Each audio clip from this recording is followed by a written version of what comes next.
everyone, it's Cassie. Welcome back for another Trinity Stamps video. Today we're going to be making a haunted house cutout shaker tag, and I'll show you what we're using. This is the haunted house cutout. It's brand new. It's so cute. There's lots of options for this, and the design team for Trinity Stamps has done some cool things with it.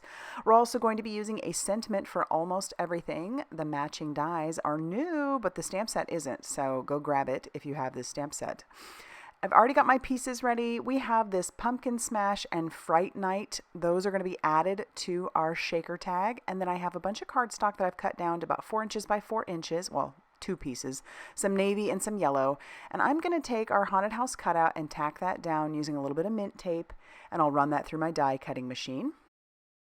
I've decided I want to cut out the steps using a different color. I didn't want the yellow to show through, so I'm going to just use this dark gray that I have, run that through my die cutting machine, and we'll save those pieces for when we're ready to assemble this. So I'm going to pop out all of the pieces from my navy blue cardstock using my pickup stick. The pickup stick has 2 ends to it. It has not only the little wax piece, but it also has the poker, so that's very helpful for, poking things out of your die cuts. And then I've got some acetate here. I'm going to end up cutting another piece later on, but this piece will fit in there fine. We're going to bring in the brand new Crafty Gluefriend, and I am going to just go around the outside of where our haunted house is, and then I'll take that piece of acetate and attach that down. I just put tiny dots of that. You could use like a double-sided adhesive would work great, but this works fine and it dries pretty quickly. So I'm going to go ahead and do that. Just kind of push it down, make sure that it's all attached, make sure that the glue didn't seep through too much and it only did in one little area. And then here's where I will bring in the steps or the little walkway. We're going to use that glue again. We'll just put that through onto the acetate. And then most of the pieces of the stairs stayed in place, so I can just flip these stairs over and then take my pickup stick and just poke that through so that it'll go right into the areas that it's supposed to. And then I can use the other end of my pickup stick to put the last step in there. And of course, using my fingers, I already had a little bit of glue on my finger, so I moved one of the steps, but it's super easy. We'll just put those back in place. And then we've got just a little bit different color going on there. All right, so now we have our piece ready. So what I'm going to do now is I'm going to start attaching some double-sided foam tape, but it's at this point I realize, wait a minute, I want to make this a shaker tag, so I am going to need to put a hole in it so that I have a place for my baker's twine to go. So I'm going to take this piece, we're just going to use a hole punch. This one's like, I think, a 1/4 inch hole punch. Punch a hole into both so that those line up. And then when I attach this down, it'll just go right on the back like so. So I don't want to move that. I'm going to leave that just like that. And then I'll go back to using my foam tape. So depending on how thick you want your foam tape, my foam tape is a little bit thicker type of foam tape that I have here. But 1 layer would work, or a couple layers of the normal foam tapes that are out there. This one, like I said, is a little bit thicker. It's designed more for shakers and stuff. So this works great for that. It also works really well for light ups.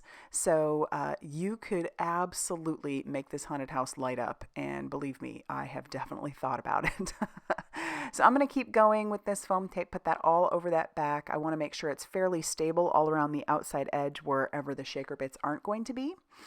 And so once we're finished with that, we'll grab in our shaker bits. And I do the classic blunder where I don't peel off the release paper yet. I started in with that Pumpkin Smash, and then I realized, whoops, probably should peel off the release paper. And you want to do that first, because oftentimes when you're peeling off release paper, it jumbles the stuff around, and then all your shaker bits stick to everything they're not supposed to stick to.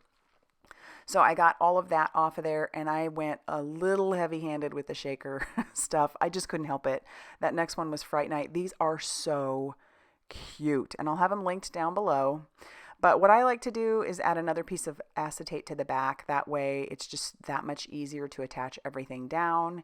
So I can flip it over and make sure everything is good. And then I'm going to take our Crafty Gluefriend, and we're going to add a little bit of glue all around the edges on our glue, or on our double-sided foam tape, as well as on the parts of the acetate that are covering.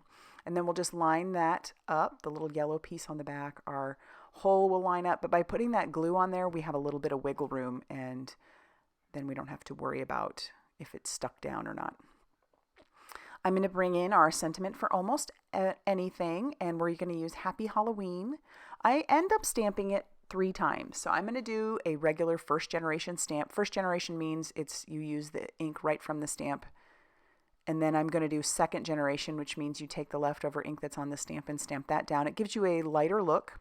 I want 2 of those second generation, so I am going to stamp that out twice. And then I'm going to use my die cut that I have, the brand new sentiment for almost everything die cuts. So we have one for every one of those sentiments. Just going to try and find which one it is. I have mine attached down to some magnet sheet, so that way I don't lose any of those. And then I'll just take the one out that I need and then attach that down with a little bit of that mint tape, and we'll run this through our die cutting machine 3 times. Then I'm trying to play around with the placement of where I want those sentiments, just not sure. But in the end, I decide to put those down on the lower right-hand corner. I'm going to stagger those a little bit, bring in that Crafty Gluefriend once again. I'm putting down my second generation ones first. And you can't really see it so well in the video, but it's cute. It's nice and faded.